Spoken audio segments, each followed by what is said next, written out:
Jangan konsumsi dua makanan ini karena termasuk perusak ginjal. Hindari kalau Bapak Ibu nggak mau cuci darah. Yuk kita bahas, tapi sebelum itu penting agar konsultasi dulu supaya tepat penanganan dan solusinya.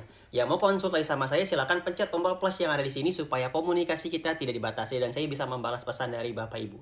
Ya mau saya beri akses untuk program pendampingan ginjal silakan tulis di kolom komentar saya mau. Bapak Ibu, hindari makanan yang mengandung kalium yang tinggi, fosfor dan juga oksalat.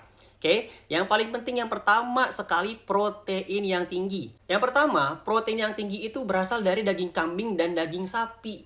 Jadi Bapak Ibu yang sudah terjadinya penurunan fungsi ginjal, hindari itu. Karena kalau misalkan masih nekat, akan terjadi kemerosotan pada fungsi ginjal atau nilai EGFR. Kembali lagi, semua harus diatur secara menyeluruh, jangan setengah-setengah. Pahami apa yang boleh dan nggak boleh. Kalium yang tinggi, tadi contohnya, hindari buah pisang. Terus juga hindari buah belimbing, buah alpukat dihindari, dan juga pastinya air kelapa. Di live saya masih ada yang tanya, kenapa Pak kok nggak boleh? Bapak Ibu kembali lagi, bukannya nggak boleh. Saya mengatakan ini untuk penderita gagal ginjal. Kalau misalkan ginjalnya sehat nggak jadi masalah kok konsumsi air kelapa, silahkan. Saya berbicara ini untuk pasien ginjal atau terjadi penurunan fungsi ginjal. Jadi kalau tidak ada itu silahkan, monggo, nggak jadi masalah.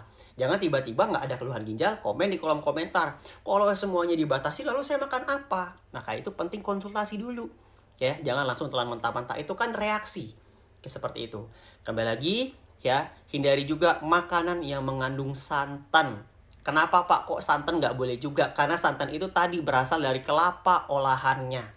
Akan menjadi beban ke ginjal. Karena kelapa pun mengandung kalium yang tinggi. Ketika diolah di minyak, ya, minyak goreng itu pun juga menjadi pemicu kolesterol. Kalau sudah terjadi penurunan fungsi ginjal, kolesterol yang tinggi itu menjadi beban ke ginjal. Semua harus diatur secara menyeluruh, jangan setengah-setengah. Oke, pahami juga pentingnya nutrisi pembersih, terutama untuk menurunkan tensi darah dan gula darah. Barulah fokus ke penguatan ginjalnya. Kecuali Bapak Ibu sudah memang hemodialisa, sudah HD, barulah masuk ke penguatannya.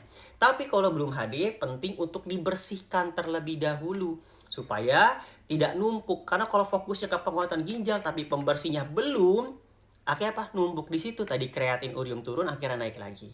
Silakan dikonsultasikan kembali yang mau konsultasi sama saya dan mau menjadi program penguatan ginjal dengan nutrisi, cek di profil, hubungi saya. Terima kasih, kalau bermanfaat jangan lupa di-share.